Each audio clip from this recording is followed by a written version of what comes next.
같이 보실 하나님 말씀은 역대하 15장 1절에서 7절 말씀입니다. 역대하 15장 1절에서 7절 말씀입니다. 역대하 15장 1절에서 7절 말씀을 제가 봉독하도록 하겠습니다. 하나님의 영이 오뎃의 아들 아사랴에게 임하심에 그가 나가서 아사를 맞아 이르되 아사와 및 유다와 베냐민의 무리들아 내 말을 들으라. 너희가 여호와와 함께하면 여호와께서 너희와 함께 하실지라. 너희가 만일 그를 찾으면 그가 너희와 만나게 되시려니와 너희가 만일 그를 버리면 그도 너희를 버리시리라.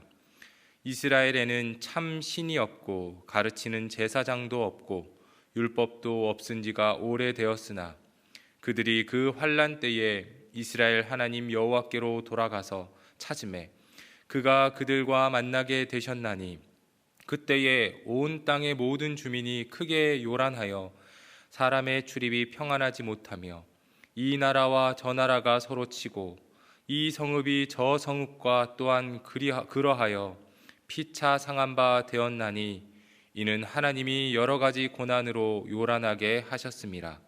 그런즉 너희는 강하게 하라. 너희의 손이 약하지 않게 하라. 너희 행위에는 상급이 있음이라 하니라. 아멘. 이것은 하나님의 말씀입니다. 좋으신 주님의 은총과 평화가 이 시간에도 말씀 앞에 모인 우리들과 함께 하시기를 바랍니다.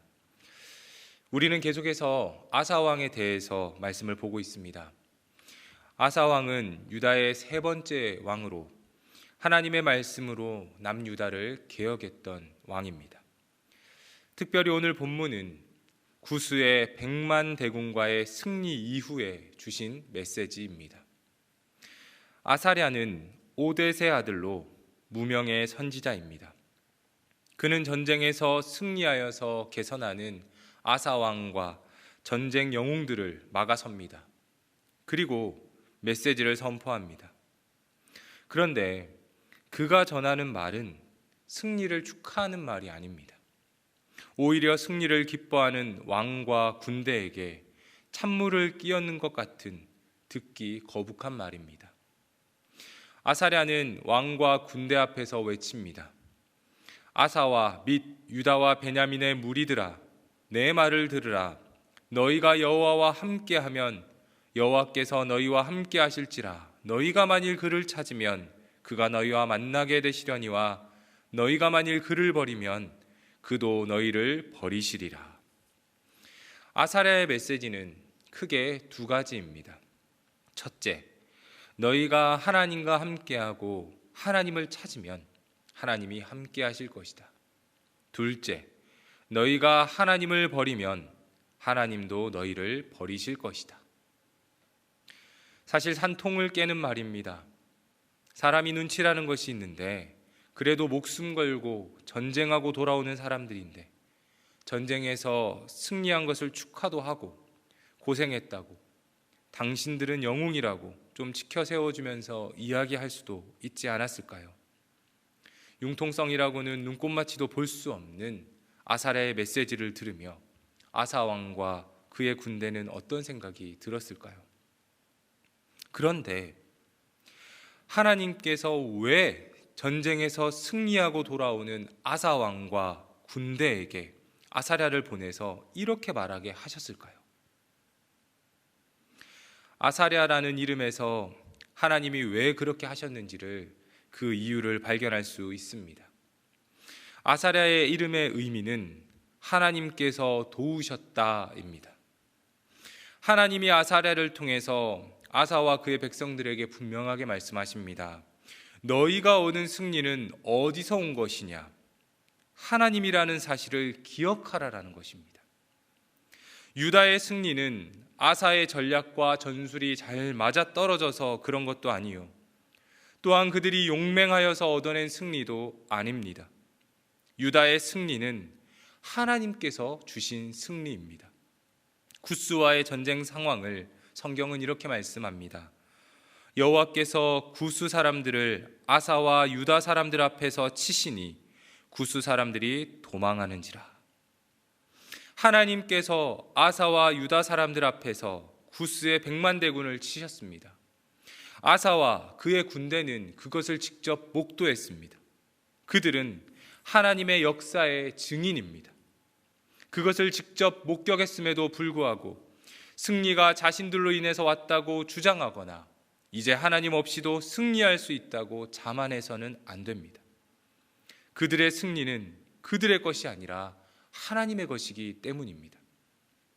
그렇기 때문에 아사랴의 선포는 아사와 그의 군대가 구스 사람들을 이겼다고 해서 앞으로 어떤 싸움도 다 이길 수 있다고 생각하지 말라는 점을 암시합니다. 전쟁의 승패는 결국 하나님께 달렸다는 사실을 잊지 말라는 메시지인 것입니다. 전쟁에서 승리보다 중요한 것은 하나님과 함께하고 있느냐 하는 것입니다. 비록 전쟁에서 패배한 것처럼 보이더라도 하나님과 함께한다면 그것은 패배한 것이 아닙니다. 하나님께서 승리를 주실 것이기 때문입니다. 하나님은 아사랴를 통해서 하나님에 대한 확신과 믿음을 갖기를 바라십니다. 사랑하는 성도 여러분, 여러분은 하나님에 대한 믿음이 있으십니까?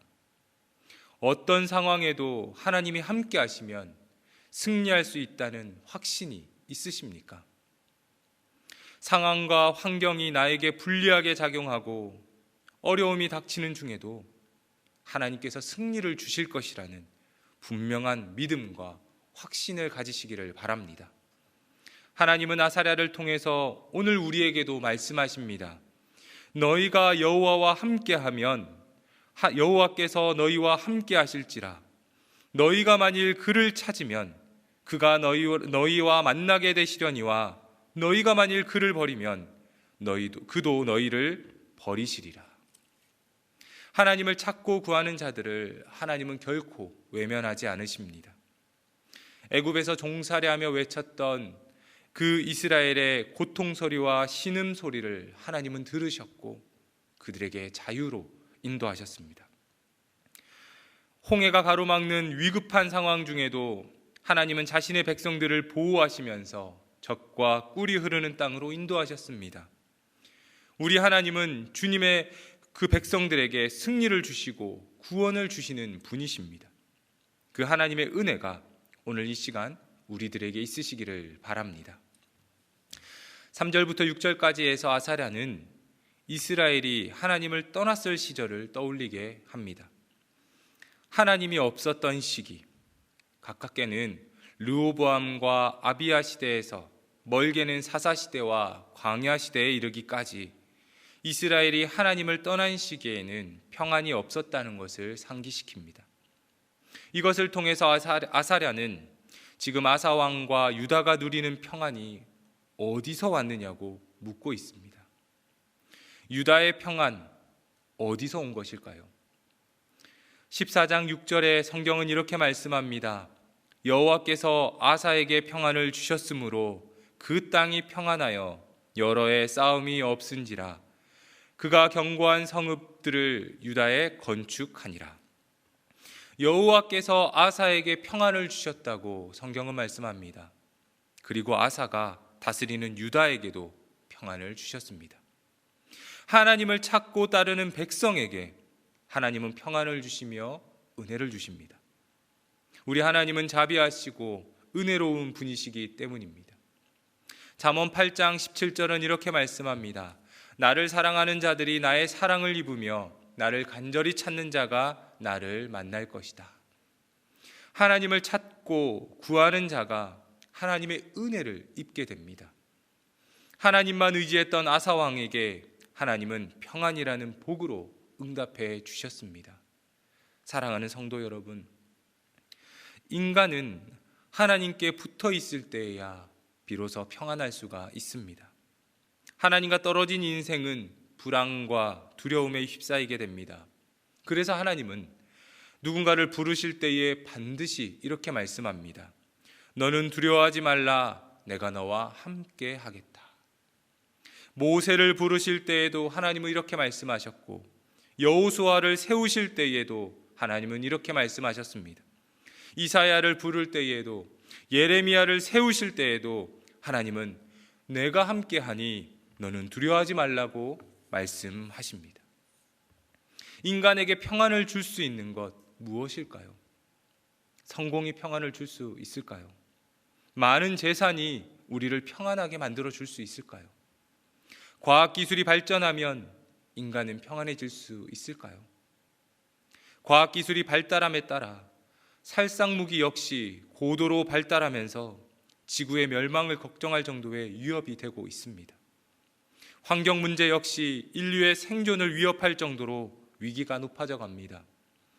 환경을 보호해야 한다는 자성의 목소리도 높아지지만 보존하고 회복하는 속도보다 파괴하는 속도가 훨씬 더 빠른 지금의 모습에서 과학기술은 인간을 평안하게 만들지 못한다는 걸 깨닫게 합니다.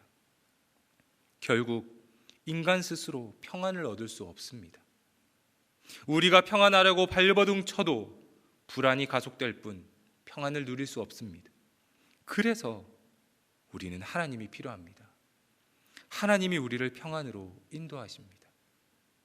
평안을 너희에게 끼치노니 곧 나의 평안을 너희에게 주노라. 내가 너희에게 주는 것은 세상이 주는 것과 같지 아니하니라. 너희는 마음에 근심하지도 말고 두려워하지도 말라. 이 말씀은 이제 곧 제자들을 떠나게 될 예수님께서 제자들에게 주신 약속의 말씀입니다. 세상이 줄 수 없는 평안을 제자들에게 주시겠다고 말씀하시면서 근심이나 두려워하지 말라고 말씀합니다. 하나님 안에서 우리는 참 평안을 누릴 수가 있는 것입니다. 세상이 줄 수 없는 평안을 하나님 안에서 누릴 수 있게 되는 것입니다. 그러니 사랑하는 성도 여러분, 평안을 주시는 분이 누구이신지를 분명히 깨닫게 되시길 바랍니다. 하나님이 우리의 평안입니다. 주님 안에 거하시면서 참 평안을 누리시기를 바랍니다. 이제 아사랴는 7절에서 이렇게 외칩니다. 그런즉 너희는 강하게 하라. 너희의 손이 약하지 않게 하라. 너희 행위에는 상급이 있음이라 하니라. 이것은 사람을 두려워하지 말고 담대하게 하나님만을 의지하라는 뜻입니다. 아사는 하나님의 신앙을 세우기 위해서 종교개혁을 일으켰던 왕입니다. 일상의 평안을 누리고 전쟁에서 승리를 주시는 분은 우상이 아니라 하나님이라는 사실을 백성들에게 알리고자 우상을 제거했던 왕입니다. 하나님의 은혜를 기억하도록 일하는 아사에 대해서 하나님은 너희의 손이 약해지지 않게 하라고 격려하십니다. 하나님의 놀라운 은혜와 구원의 축복에도 불구하고 세상은 여전히 우상을 찾는 자들이 버티고 있습니다.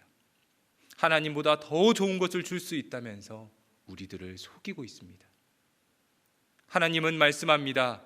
그런즉 너희는 강하게 하라. 너희 손이 약하지 않게 하라. 너희 행위에 상급이 있을 것이다.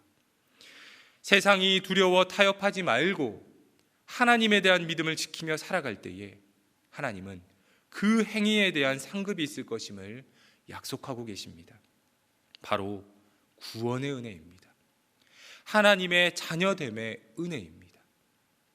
이러한 은혜 주시는 하나님을 잊지 않고 날마다 하나님을 찾으며 하나님과 함께하는 은혜가 우리 모든 성도님들께 있으시기를 바랍니다.